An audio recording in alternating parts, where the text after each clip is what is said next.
नमस्कार, स्वागत अभिनंदन है आप सभी का मेरे YouTube चैनल पर। आज हम बात करेंगे भक्तों कि आखिरकार देवों के देव महादेव ने नंदी जी को क्यों अपनी सवारी के रूप में चुना और नंदी जी क्यों सबसे प्रिय गण माने। तो पौराणिक कथाओं के अनुसार शिलाद ऋषि थे।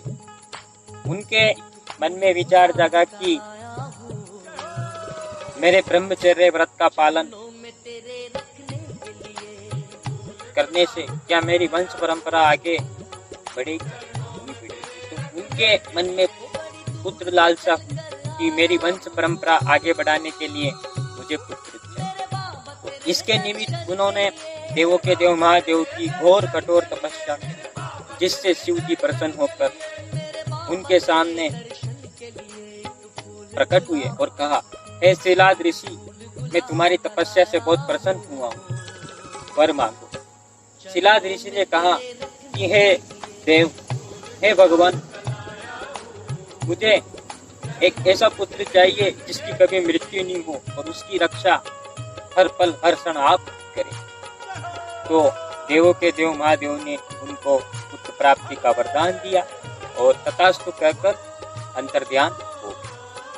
जब शिलाद ऋषि एक खेत के पास से निकट होके निकल रहे थे, तब उनको उस खेत के किनारे एक छोटा नवजात शिशु मिला। उन्हें चारों तरफ देखा, चारों दिशाओं दसों दिशाओं में देखा कि कौन इस सुंदर सलोने बालक को यहाँ पर छोड़ के। आकाश से आकाशवाणी, हे शिलाद, मैं शिव जी बोल रहा हूँ, ये तुम्हारा ही पुत्र है। आज से तुम इस पुत्र का लालन पालन करो और इसको अच्छे संस्कार देना और जिंदगी के हर क्षेत्र में कामयाबी मिले, ऐसी इसको शिक्षा दे। ये कहकर आकाशवाणी बंद हो गई और शिलाद ऋषि उस नवजात सुंदर सलोने बालक को लेकर अपने घर पर अच्छी तरह से लालन पालन करा, शिक्षा दी, संस्कार दिए। धीरे धीरे वो बड़ा हुआ। एक दिन शिलाद ऋषि के घर पे दो सन्यासी आए। शिलाद ऋषि ने और उनके पुत्र ने उनका स्वागत किया।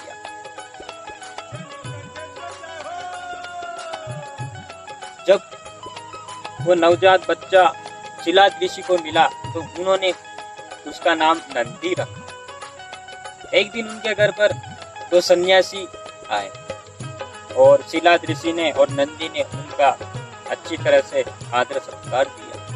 उनके आदर सत्कार से प्रसन्न होकर दो सन्यासियों ने शिलाद ऋषि को आशीर्वाद दिया और नंदी को आशीर्वाद नहीं दिया। ये बात शिलाद ऋषि के मन को लग गई और उन्होंने सन्यासी से पूछा, हे सन्यासी गण, आपने मुझे तो आशीर्वाद दिया लेकिन मेरे पुत्र को आशीर्वाद क्यों नहीं दिया। तो सन्यासी ने कहा, हे शिलाद, हमने तुमको आशीर्वाद इसलिए दिया कि हम तुम्हारी आदर सत्कार से प्रसन्न हुए, हम तुम्हारे पुत्र को आशीर्वाद नहीं दे सकते। शिलाद ऋषि ने पूछा कि हे भगवान, मेरे से क्या भूल हो गई। उन्होंने कहा कि तुम्हारे से कुछ भी भूल नहीं हुई शिलाद ऋषि, तुम्हारे पुत्र नंदी की आयु अल्पायु, इसलिए हम इसको आशीर्वाद नहीं दे सके, इसकी छोटी उम्र में मृत्यु हो जाएगी। ये कहकर सन्यासी वहां से निकल गए। ये बात कहते ही शिलाद ऋषि चिंताओं से घिर गए कि मैंने तो शिव से एक पुत्र मांगा था और जिसकी रक्षा शिव ने हमेशा करने के लिए हमसे वचन लिया, आशीर्वाद दिया मेरे पुत्र को। और ये सन्यासी कह रहे हैं कि इनकी आयु अल्पायु है, छोटी उम्र में तुम्हारा पुत्र की मृत्यु हो जाएगी। एक दिन पिता को चिंताओं से घिरा देखकर नंदी अपने पिता से बोले, हे पिताजी, आप चिंता में क्यों बैठे हुए हैं। शिलाद ऋषि ने कहा कि हे पुत्र, तुम्हारी आयु अल्पायु, तुम मुझे छोड़कर छोटी उम्र में चले जाओ। तो नंदी ने कहा, हे पिताजी, मुझे आपको देवों के देव महादेव नहीं दिया है। जब उन्होंने दिया है, मेरी रक्षा का वचन आपको दिया है, तो कैसे मेरी मृत्यु हो सकती?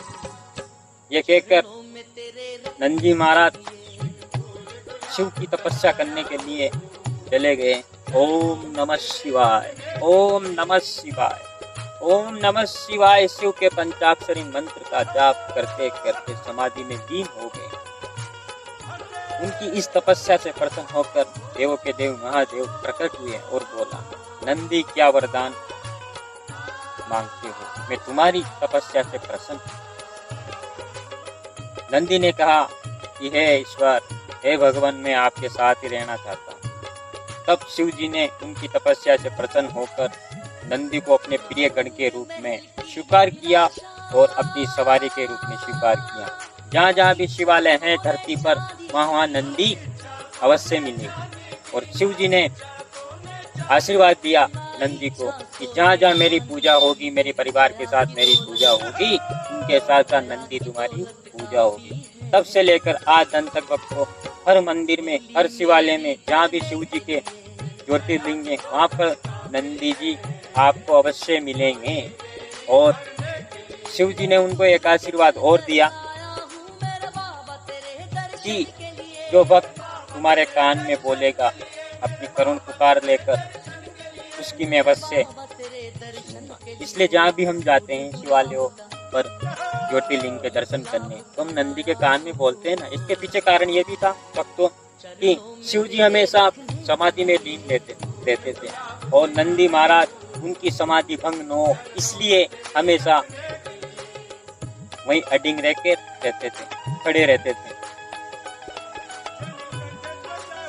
इस वजह से नंदी के कान में बोला जाता है कि शिव जी जब समाधि में से उठे तो प्रत्येक भक्त की करुणा की पुकार नंदी महाराज शिव जी तक पहुंचे। तो इस प्रकार से नंदी महाराज को शिव जी ने अपने प्रिय गण और सवारी के रूप में पूजा। यह कथा में अभी सावन के जो रुद्राभिषेक होने जा रहे हैं मेरे द्वारा अपने जातकों के घर पे, अपने यजमान के घर पे, ये कथा वहाँ भी उन जातकों को सुनने में मिलेगी। इसी के साथ मैं शनि उपासक पंडित बालकृष्ण जोशी आपसे विदा लेता हूँ।